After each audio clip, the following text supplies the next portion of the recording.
जो यरूशलेम में भीड़ बैठी थी ना, वो पतरस की कथा सुनने के लिए बैठी थी. The crowds that were gathered in Jerusalem were not there to hear Peter's stories. वो बैठे थे कि उसकी परछाई हमारे ऊपर पड़ जाए. Come on. They were waiting that his shadow would fall upon us. Come on. चेले कथा नहीं सुना रहे थे. The disciples were not telling stories. चेले स्वर्ग के राज्य का प्रकटीकरण कर रहे थे. The disciples were manifesting the kingdom of heaven. और इसीलिए आत्माओं पे आत्माएं बच रही थी, क्योंकि हम सब ने हम पैदा हुए हैं कथा सुनते हुए. This is why souls are being saved, because we all are born hearing stories. Amen. मैं आज चाहता हूं कि आप देखो आप कौन हो, मसीह में आप कौन हो. Today I want you to see who you are in Christ. कितने लोगों ने यहाँ पे शादी के कार्ड में स्क्रिप्चर देखा है, What God has joined, let no man separate. How many people have seen that scripture in the wedding card? जो परमेश्वर ने जोड़, जिन्हें परमेश्वर ने जोड़ा उन्हें कोई अलग ना करे. सुना आपने? अच्छा है. Have you heard? It's a good thing. Use करना चाहिए शादी के कार्ड में. ये नहीं कह रहा हूँ मत करो. अच्छा स्क्रिप्चर है. It's a good scripture. मगर उसके आगे पढ़ोगे तो पौलुस कहता है ये मैं पति और पत्नी के बारे में नहीं कह रहा. But if you read ahead of that, Paul says, I'm not talking about husband and wife here. ये मैं मसीह और कलीसिया के बारे में कह रहा हूँ. I'm saying this about Christ and the church. जिसको मसीह को जिसको परमेश्वर ने जोड़ा है, कोई उसको अलग ना करे. Whom Christ has united, let no one separate. यानी आप जब अपने आप को मसीह से अलग देखते हो, आप अलग कर रहे हो जिसको परमेश्वर ने जोड़ा है. So when you see yourself separated from Christ, you are separating whom God has united. कोई दुष्ट आत्मा खेलने लगी किसी के अंदर. Somebody started to manifest a demon. मैं भाग जाता हूँ कहीं थप्पड़ पड़ना मार दे. Oh, let me run away. The demon. जब आप ऐसा सोचते हो, आप अपने आप को मसीह से अलग कर रहे हो. When you think like this, you are separating yourself from Christ.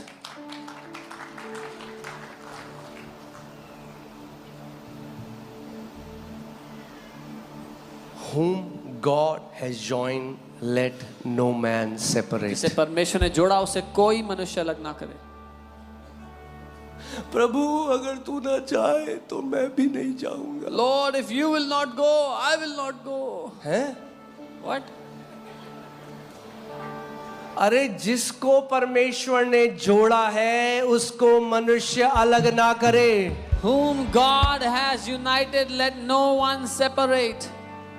अब आपकी प्रार्थना होनी चाहिए, धन्यवाद परमेश्वर, जहां मैं जाता हूं मेरा मसीह मेरे साथ जाता है. Now your prayer should be, thank you Lord, wherever I go my Christ goes with me. मेरे हाथ जब मैं किसी के ऊपर रखता हूं तो मेरा मसीह अपने हाथ उस व्यक्ति के ऊपर रखता है. When I put my hands on someone, my Christ puts his hands जब on मैं them. प्रचार करता हूं तो मेरा यीशु मेरे मुंह के द्वारा प्रचार करता है. When I preach, my Jesus preaches through my mouth.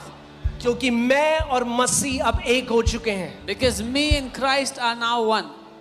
तो मतलब समझो क्रिश्चियन, जो मैं कहता रहता हूँ ना, ईसाई ईसाई, अगर आप हो ईसाई शैतान है कसाई. So understand what Christian means. When I say if you're a religious Christian or if you're a Isai. याद है मैंने आपको पिछले संडे बताया था, अपने पुराने टाइम में वो देखियो कि पिक्चर होती है, एक वो बंदा गन निकालता है ऐसी साबुन की बनी हुई. देखा किसी ने? हाँ, ऐसे गन निकालता है साबुन की, और पहले तो वो बिल्कुल रियल लगती है, मगर थोड़ा टाइम में ऐसे हो जाती है. तो ऐसे ही है टाइटल में. अगर हम क्रिश्चियन है, मेरा नाम डेविड है, मेरा नाम जॉन है, शैतान को फर्क नहीं पड़ता. वो कहता है भाई अभिषिक्त है या नहीं है. So the devil doesn't care if your name is David or John. He just cares whether you are anointed or not. उसको नाम से कोई लेना देना नहीं He है. doesn't bother about your name.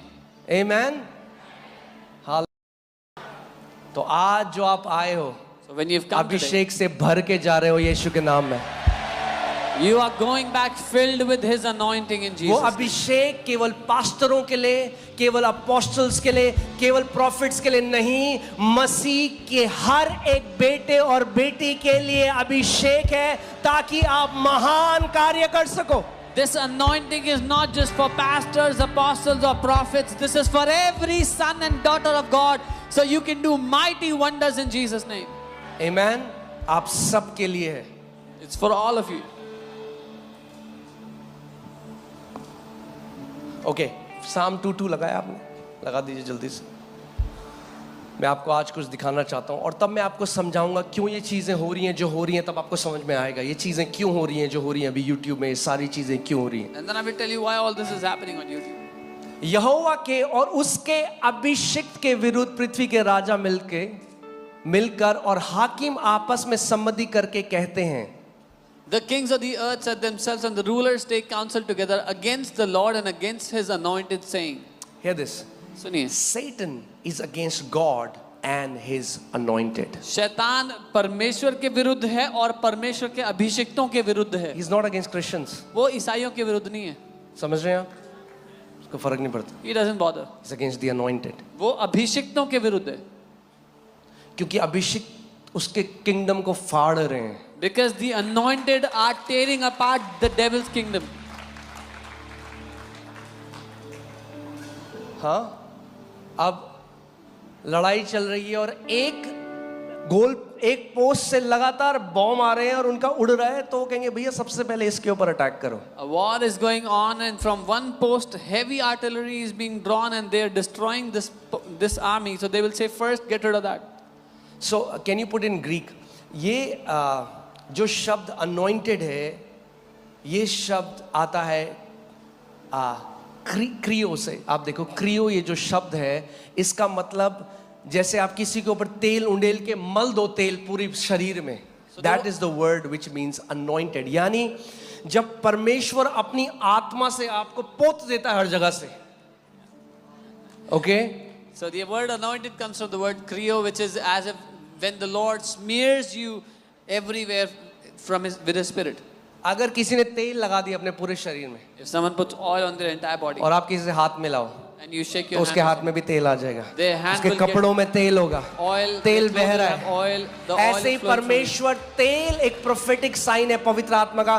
परमेश्वर अपनी पवित्र आत्मा से पोत देता है आपको चारों ओर कि अगर कोई व्यक्ति आपको छूता है तो पवित्र आत्मा को छूता है. आपके द्वारा, आपके कपड़ों के द्वारा, आपके वचनों के द्वारा पवित्र आत्मा बहता है. So the oil represents the Holy Spirit. This is how God anoints you with the Holy Spirit. When you touch someone, the Holy Spirit touches them. Through your clothes, through your touch, the Holy Spirit touches people.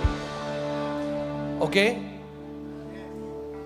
आप सोचो, प्रभु यीशु मसीह, पूरी Bible आती है उसको. So Jesus knows the entire वो Bible. खुद Bible है, He himself is the वचन है. Bible. वो लिखित वचन भी आ गया उसे पूरा. He is the Word of God and he वो has the रोज written जाता word. है, आराधनालय में जाता है. Every day he is going to the temple. कुछ नहीं होता. Nothing is happening. बढ़िया है. Good. 30 साल तक जा रहा है, For 30 years he kept on going to the कोई temple. दिक्कत नहीं है. No problem. सब बहुत शालीनता से चल रहा है. Everything happened very जहाँ civilized. अभिषेक नहीं है वहाँ शालीनता बहुत ज्यादा है कलीसियाओं में. Come on. Where there is no anointing, the church service is very civilized. मगर कोई आजाद नहीं होता. But nobody gets set free. Surgery ना मेसी होती है. The surgery is messy. Come on. और ऐसे ही जहाँ लेबर, जब बच्चा पैदा होता है ना तो मेसी होता है. And in labor, when a child is born, that is messy. मगर जो कब्रिस्तान है ना, But a graveyard वहाँ बहुत बढ़िया ऑर्डर होता है. is very orderly, बहुत पीसफुल, बहुत orderly. very calm, very peaceful. कोई very चीज orderly. इधर की उधर नहीं होती. Nothing is out of its place. यीशु ने फरीसियों को क्या कहा? तुम सड़ी हुई कब्रें हो. Jesus told the Pharisees, you are rotten tombs. कौन लोग जिनके मुंह पे वचन है परमेश्वर? Those people in whose mouth they had the word, they had the Torah. Okay so हम लोग कहाँ पे थे? हाँ, सांबर. भूख लग रही है किसी को?